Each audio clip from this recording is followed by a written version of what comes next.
உங்களை குறித்து எச்சரிக்கையாயிருங்கள். உன் சகோதரன் உனக்கு விரோதமாய் குற்றம் செய்தால் அவனை கடிந்து கொள்.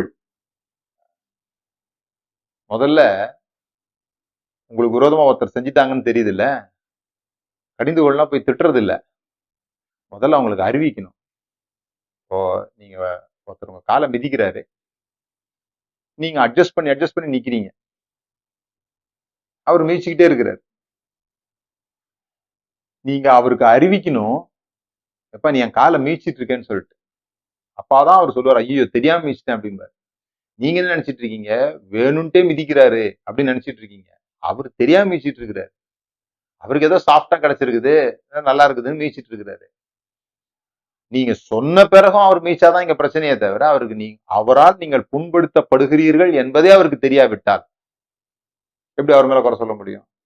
அவர் செய்யறது சரியோ தவறோ, என் மனசுக்கு இது நீங்க பேசுற விதம் சரியில்லை, எனக்கு இப்படி பேசினா பிடிக்காதுன்றதை என்னைக்காவது நாம அவங்ககிட்ட சொல்லியிருக்கிறோமா? நம்ம யாரை குறித்து குறை சொல்லுகிறோமோ, யார் நம்மளை காயப்படுத்துறதா நினைக்கிறோமோ அவங்க கிட்ட என்னைக்காவது சொல்லியிருக்கிறோமா? அவன் சகோதரனுக்கு உனக்கு விரோதமாய் குற்றம் செய்தால் அவனை கடிந்து கொள். அவன் மனஸ்தாபப்பட்டால் அவனுக்கு மன்னிப்பாயாக. அவன் மனஸ்தாபப்பட்டால் அவனுக்கு மன்னிப்பாயாக. பாருங்க, மன்னிப்பு குறித்து எவ்வளவு அழகா இருக்குது. சும்மா மன்னிச்சுட்டு போன்னு சொல்ல, நீ அவனுக்கு முதல்ல தெரிவி. நிறைய பேருக்கு அவங்க இவங்களை காயப்படுத்துறாங்கன்ற மேட்டரே தெரியாம செஞ்சுட்டு இருக்கிறாங்க.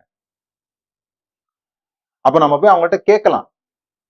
நீ இப்ப பாருங்க, ஒருத்தர் உங்களை காயப்படுத்துறாங்கன்னும் போது முதல்ல அவர்களுக்கு அறிவிக்க வேண்டியது நீங்கள் காயப்பட்டிருக்கிறீர்கள் என்பது அவங்களுக்கு தெரியணும். அல்லது அப்போ முதல் கேள்வி என்ன, அவரு இன்டென்ஷனா என்ன காயப்படுத்துகிறாரா, வேணும்னே தெரிந்து கொண்டே என் கால்களை மிதிக்கிறாரா? ஒண்ணு.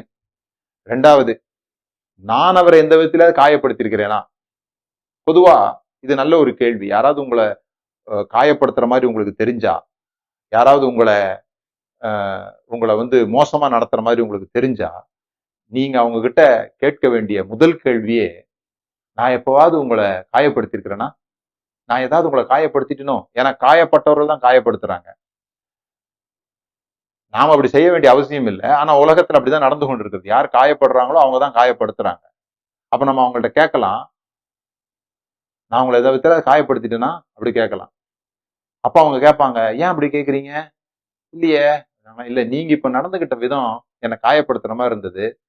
அப்ப நீங்க ஒருவேளை தெரியாம செஞ்சுட்டீங்க போல் இருக்கு. ஆமா ஆமா, ஐயோ நான் தெரியல, அப்ப காயப்பட்டுட்டீங்களோ அப்படின்னு அவங்க சொல்றதுக்கு வாய்ப்பு இருக்கு. அவர்களுக்கான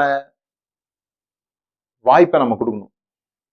அவங்க அன்னைக்கு என்ன ப்ரெஷர்ல வந்தாங்களோ தெரியாது, அவங்க காரியங்களை எப்படி புரிஞ்சுக்கிட்டாங்களோ தெரியாது. ஒரு ஒரு ஒரு சூப்பர்வைசர் இருக்கிறாரு, நீங்க அவருக்கு கீழே வேலை செஞ்சுட்டு இருக்கீங்க, அவர் வந்து கத்துறாரு. கத்துன உடனே என்ன சொல்றாங்கன்னு சொல்லி சொன்னா, இவர் எப்பவுமே என்ன கரை வச்சு அடிக்கிறாரு அப்படிங்கிறாங்க. அதான் டேக்கிங் பர்சனல். அவர் ஒரு சூப்பர்வைசர், அவருக்கு உங்களுக்கு என்ன உறவு? அவர் ஏன் உங்களை காயப்படுத்தணும்? எந்த அவசியமும் இல்லையே. அவருக்கு வேலை நடக்காத ப்ரெஷர் அவருக்கு. அந்த ப்ரெஷரை எப்படி ரிலீஸ் பண்ணணும்னு தெரியாம உங்களை கத்துறாரு. தட்ஸ் நாட், அவர் கரம் வச்சு உங்களை அது ஒன்றும் செய்யல. அப்படி நீங்க நினைச்சுக்கிறீங்க. அதுதான் டேக்கிங் இட் பர்சனல். இப்ப அவரு சாந்தமா இருக்கும்போது, அல்லது வேலையை விட்டு சாயந்தர நேரத்துல போகும்பொழுது கூட போகிற வாய்ப்போ, அல்லது ஒரு டீ சாப்பிடுறதுக்கு நீங்க ஒரு டீ அவருக்கு வாங்கி கொடுத்துட்டு, நீங்க அவர்ட்ட கேட்டு பாருங்க, சார் என்னைக்காவது நான் உங்களை கேவலமா பேசிட்டேனோ, யார் முன்னாடியாவது உங்களை நான் தப்பா நினைச்சிட்டேன்? இல்லையாப்பா, இல்ல நீங்க எப்பவும் என்கிட்ட இப்படி நடக்குற மாதிரி. ஐயோ அப்படியா, வேலை ப்ரெஷர்ல அவன் என்ன போட்டு தொல்லை பண்றதுல நான் உங்களை கத்தி போடுறேன்ப்பா அப்படின்னு சொல்லி அப்ப சொல்லுவார். அப்பதான் நமக்கே தெரியும், அது நம்மளை நோக்கி செலுத்தப்பட்டதில்ல, அது அவருடைய ப்ரெஷரை வெண்ட் அவுட் பண்றாரு அப்படிங்கிறது. நாம தேவையில்லாம காயப்பட்டுக்கிட்டு இருக்கிறோம்னு சொல்றோம். எத்தனையோ பேர் இப்போ சுகமாகிட்டு இருக்கீங்கன்னு எனக்கு தெரியும். நிறைய ரிலீஸ் ஆயிட்டு இருக்கோம். சார் தேவையில்லாம நிறைய பேரை நம்ம சுமந்துகிட்டு இருக்கிறோமே, இவங்க இவங்க நமக்கு இவங்களுக்கு நம்மள பிடிக்கல, அவங்களுக்கு நம்மள பிடிக்கல, இவங்க என்ன கரம் வச்சு அடிக்கிறாங்க. இப்படிலாம் எதை எடுத்தாலும் என்னமோ நான் ரொம்ப முக்கியமான ஆள் மாதிரியும், என்னை பத்தி அவர் வீட்டுக்கு போனா மறந்துட கூட செய்வாரு. அந்த வேலை ஸ்தலத்துல தான் அவர் கத்தியிருப்பாரு. நான் நினைச்சுக்கிறேன், அவர் வாழ்க்கையே நான் தான் கட்டுப்படுத்தி வச்சிருக்கிறேன் போல் இருக்கு, அவர் எனக்காகவே வாழ்ந்துட்டு இருக்க மாதிரி நான் நினைச்சிட்டு இருக்கேன். சில சமயங்கள்ல நாம ரொம்ப சென்சிட்டிவா இருக்கிறதுனால கூட எல்லாத்துலயும் காயப்பட முடியும். முதலாவது அஃபென்ஸ்னா என்னன்னு புரிஞ்சுக்கோங்க. 2வது, அஃபென்ஸ் வராம ஒரு இடமே இருக்காது. 3வது, உங்களை குறித்து எச்சரிக்கையா இருங்கள். 4வது, உங்களை யாரு காயப்படுத்துறதா நீங்க நினைக்கிறீங்களோ, உன் சகோதரனுக்கு விரோதமா குற்றம் செய்தா அவனுக்கு மன்னிப்பாயாக. அவங்கள விடுதலை செய்வீங்க. அவங்களுடைய பார்வையிலிருந்து பார்க்கும்போது, இத ஒருவேளை இன்டென்ஷனலா செஞ்சாங்களா? அல்லது அவங்க தெரியாம செஞ்சுட்டாங்களா? அல்லது அவருடைய பிரச்சனைய நம்ம மேல சுமத்துறாங்களா? இன்றைக்கு அவருடைய சூழ்நிலை சரியில்லையா?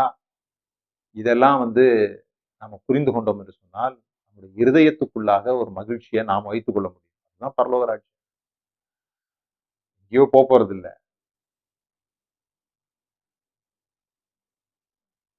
அவன் ஒரு நாளில் 7 தரம் உனக்கு விரோதமாய் குற்றம் செய்து 7 தரம் உன்னிடத்தில் நான் மனஸ்தாபப்படுகிறேன் என்று சொன்னால் அவனுக்கு மன்னிப்பாயாக. முதல்ல அவன் மனஸ்தாபப்படுறான், ஐயோ தெரியாம செஞ்சுட்டேன் அப்படின்னு சொன்னா நீங்க அதை தெரியாம செஞ்சுட்டு தான் நம்பணும், அவ்வளவுதான். அப்பதான் மன்னிக்கவே முடியும். வேணும்ட்டே செய்யறான்னு நீங்க நினைச்சீங்கன்னா மன்னிக்கவே முடியாது. மன்னிக்கவே முடியலன்னா என்ன பிரச்சனைன்னு சொன்னா, இப்ப யாரால உங்களுக்கு அஃபண்ட் வருதோ அவன் கழுத்துல எந்திர கல்லை கட்டுறோம். நாம மன்னிக்காத வரைக்கும் புரிஞ்சுக்கோங்க, அந்த கயிறு உங்களோட கூட அட்டாச் ஆயிருக்குது, நீங்களும் உள்ள முங்கிருவீங்க. எப்போ மன்னிக்கிறோமோ அப்பதான் அவனுக்கு நமக்கும் சம்பந்தம் இல்லைன்னு ரிலீஸ் ஆகும்போது அவன் கழுத்துல மட்டும் கல் இருக்கும். இல்ல நான் அவனை மறக்கவே மாட்டேன், அவனை நான் பழி வாங்கியே தீருவேன் அப்படின்னா நீங்களும் சேர்ந்து முங்கிடுவீங்க. அதனாலதான் நான் அடிக்கடி சொல்றேன், இந்த மன்னிக்காம இருக்குதுன்றது தப்பு செஞ்சவங்க ஜெயில இருப்பாங்க, அவங்கள பாதுகாக்கிறதுக்காக போலீஸ் அந்த ஜெயில இருக்கும். அவர் தப்பே செய்யாம ஜெயில இருப்பாரு, அவரும் ஜெயில தான் இருப்பாரு, ஆனா தப்பே செய்யாம இருப்பாரு. அது போல தப்பு செஞ்சவங்கள பாதுகாக்கிறோம், தப்பிக்க விடாம பாதுகாக்கிறோம், நம்முடைய இருதயத்துல வச்சு பூட்டி வச்சு அவங்கள மறக்காம இருந்து நாமளும் அந்த சிறையிலே இருக்க வேண்டிய அவசியம் கிடையாது. மன்னிப்பு அப்படின்னு சொன்னாலே ரிலீஸ் தான் அர்த்தம். அந்த மன்னிப்புன்றது நமக்கு நாம செய்து கொள்ளக்கூடிய நன்மை. அதனாலதான் அது எத்தனை முறை வேணா செய்யலாம்.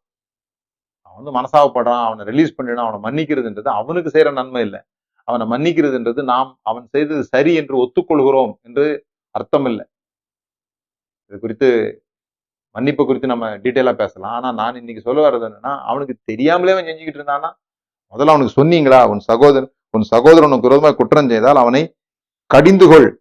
ஏன்னு சொன்னா, நீங்க எப்படி ஒரு ஆகாரம் சாப்பிடும் பொழுது நீங்க எவ்வளவு நல்ல ஆகாரம் சாப்பிட்டாலும், எவ்வளவு விட்டமின்ஸ் மினரல்ஸ் எல்லாம் நிறைஞ்ச ஆகாரம் சாப்பிட்டாலும் அந்த ஆகாரம் வயிற்றுக்குள்ள போகும்போது ஒரு விஷயம் நடக்கும்.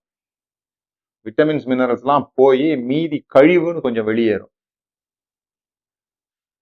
கழிவே இல்லாத உணவு அப்படின்றது இல்ல.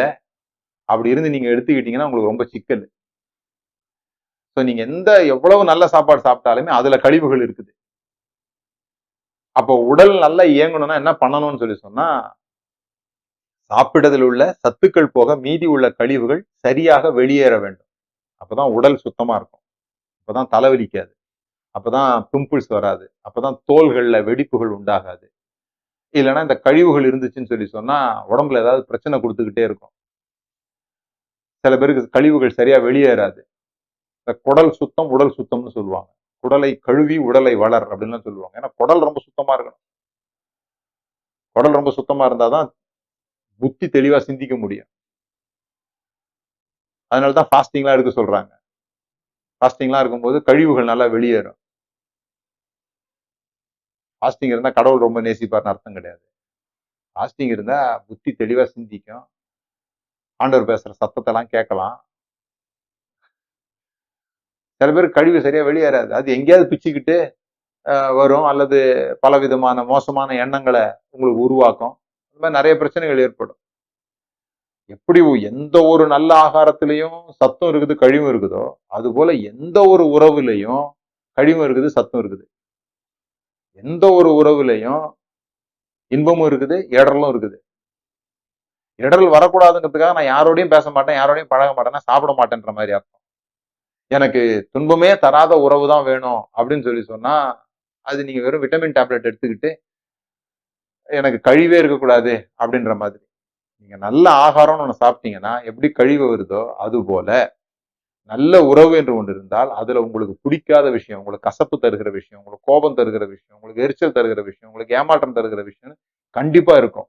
அதை வெளியேற்ற கற்றுக்கொள்ள வேண்டும். அவங்ககிட்ட இருந்து வருகிற நன்மைகளை வைத்துக்கொண்டு எப்படி உங்களுடைய உடல் சுத்தமா இருந்தா உடலுக்கு ஆரோக்கியமோ அது போல உங்கள் இருதயம் சுத்தமா இருக்கிறதும் உடலுக்கு ஆரோக்கியம். உடலும் சுத்தமா இருக்கணும், இருதயமும் சுத்தமா இருக்கணும். பாருங்க, உபாகமம் 29:18 நான் வாசிக்கிறேன். எப்படி தினந்தோறும் குளிக்கிறோமோ, இத்தனை முறை அழுக்குப்பட்டாலும் உடனே கழுவி சுத்தமாக்குறோமோ, எப்படி தினந்தோறும் கழிவுகளை வெளியேற்றுகிறோமோ அது போல உன் சகோதரன் எத்தனை முறை வந்து உங்ககிட்ட மனஸ்தாபப்படுறேன்னு சொன்னாலும் அந்த கழிவை உடனே என்ன பண்ணணும்? நீக்கணும். உபாகமம் 29:18. அந்த லாஸ்ட் வரி மட்டும் நான் வாசிக்கிறேன். உங்களில் இராதபடிக்கு நஞ்சையும் எட்டியையும் முளைப்பிக்கிற யாதொரு வேர் உங்களில் இராதபடிக்கு பாருங்கள். நஞ்சையும் எட்டியையும் முளைப்பிக்கிற யாதொரு வேர் உங்களிடத்தில் இராதபடி பாருங்கள். இதுதான் எபிரேயர் 12:15 சொல்லப்படுறத பாக்குறோம். எபிரேயர் 12:15 இங்கிருந்து இந்த வார்த்தைய எடுத்து பயன்படுத்துறத பாக்குறோம். ஒருவனும் தேவனுடைய கிருபையை இழந்து போகாதபடி யாதொரு கசப்பான வேர் முளைத்தெழும்பி கலகம் உண்டாக்குறதுனால் அநேகர் தீட்டுப்படாதபடிக்கு. அதுக்கு மேல உள்ள வசனம் பாத்தீங்கன்னா, யாவரோடும் சமாதானமாயிருங்கள், பரிசுத்தம் உள்ளவராயிருக்கும் நாடுங்கள், பரிசுத்தம் இல்லாமல் ஒருவனும் கர்த்தரை தரிசிப்பதில்லைன்னு சொல்லிட்டு, ஒருவனும் தேவனுடைய கிருபை இழந்து போகாதபடிக்கு யாதொரு கசப்பான வேர் முளைத்தெழும்பி கலகம் உண்டாகிறதுனாலே அநேகர் அந்த கசப்பான வேர் எழும்பிருச்சுன்னா, உள்ளுக்குள்ள உங்களுக்கு கசப்பான வேர் இருந்துச்சுன்னா இருதயம் சுத்தம் இல்லாம போயிடும். இருதயத்தில் சுத்தம் உள்ளவர்கள் பாக்கியவான்கள் கர்த்தரை தரிசிப்பார்கள். அப்ப இந்த இருதயத்துல நீங்க சுத்தம் இல்லாம போகும்போது என்ன ஆகும்னா, இந்த எப்படி நாக்குல ஒரு கசப்பு இருக்குது, ஒரு கசப்பை நீங்க சாப்பிட்டுட்டீங்க, அதுக்கப்புறம் நீங்க சாப்பிட்றது எல்லாம் நல்ல பொருளா இருந்தா கூட, இனிப்பான பொருளா இருந்தா கூட, இந்த கசப்பை தொட்டுட்டு போகும் பொழுது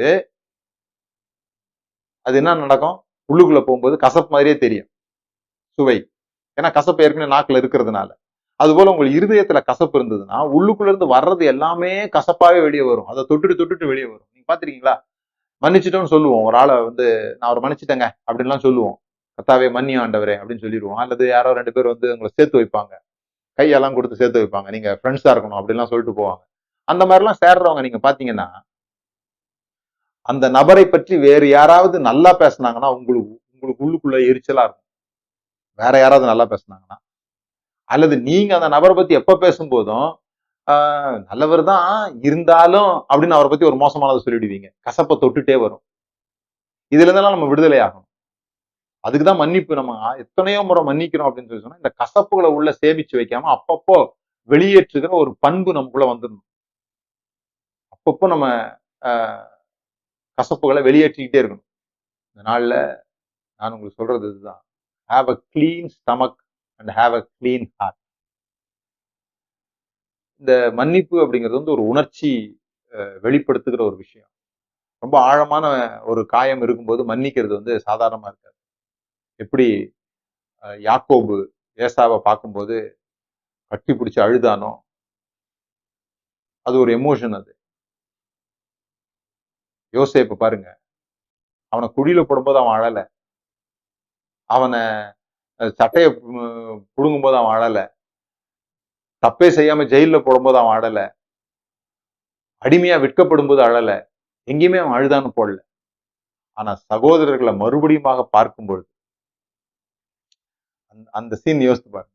எங்கேயுமே அழாத ஒரு ஆளு, ஆனா எங்க சத்தம் போட்டு அழுறான், பார்வோன் வீடு கேட்கிற அளவுக்கு அழுறான்.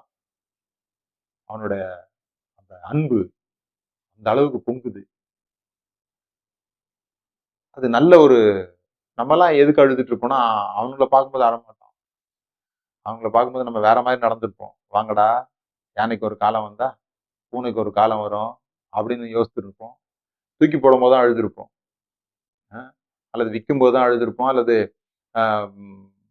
தப்பா தப்பான குற்றச்சாட்டுல ஜெயில போடும்போது ஒரே அழுகையா அழுதுருப்போம். அதெல்லாம் அழவே இல்லை. எங்க அழுதான் பாருங்க, சகோதரர்களை பார்க்கும்போது. அப்படி ஒரு உள்ளம். அதுதான் கிளீன் ஹார்ட்.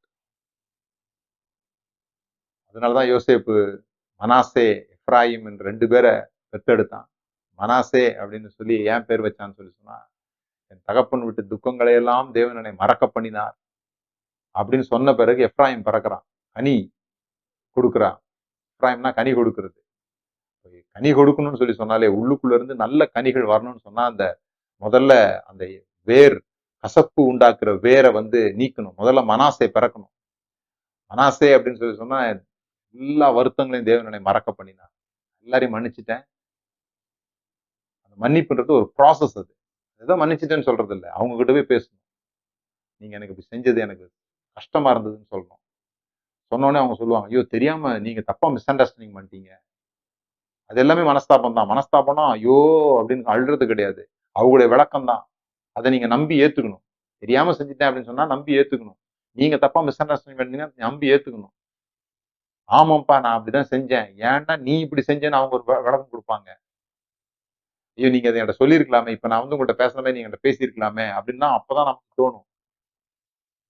இது ஒரு ப்ராசஸ் இது. எப்படி சாப்பிடுறது குடலுக்குள்ள போய் பல வேலைகள செஞ்சு, பிறகு அது 2ஆ பிரிஞ்சு கழிவுகள் வெளியேறுகிறதோ, அதுபோல ஒரு புண்படுகிற ஒரு விஷயமோ, வாழ்க்கையில மோசமான ஒரு அஃபென்ஸ ஒரு இன்சல்ட்டா நீங்க நினைக்கிறீங்கன்னா, அது ஒரு ப்ராசஸ். அத ப்ராசஸ் பண்ணி வெளிய அனுப்பணும்.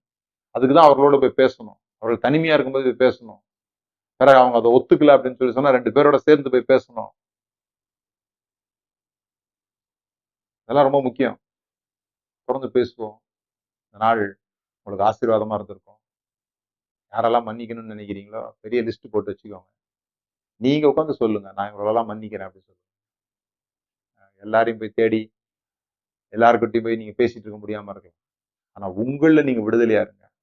ஒரு ஆள் 70 முறை உங்களுக்கு விரோதமா குற்றம் செஞ்சாலும் மன்னிக்க முடியும். 70 பேர் ஒரு ஒரு முறை உங்களுக்கு குற்றம் செஞ்சாலும் உங்களால மன்னிக்க முடியும். மன்னிக்க முடியாதுன்றது ஒண்ணு கிடையவே கிடையாது. யோசேப்பே மன்னிக்க முடியும்னு சொல்லி சொன்னான். அதுவும் அதிகாரத்துல இருக்கும்போது. அவனால என்ன வேணா செய்ய முடியும் அவங்கள. அந்த சூழ்நிலையில அவனால மன்னிக்க முடியுதுன்னு சொல்லி சொன்னா, நாம மன்னிக்கிறது ஒண்ணும் பெரிய விஷயம் கிடையாது. மன்னிக்கிறதுன்றது ஏதோ நம்ம அவங்களுக்கு செய்யற தயவோ, பெரிய பெரு பெரு பெரிய பெருந்தன்மையான விஷயமோ கிடையாது. மன்னிக்கிறது மற்றவர்களை மன்னிப்பது என்பது நமக்கு நாம் செய்த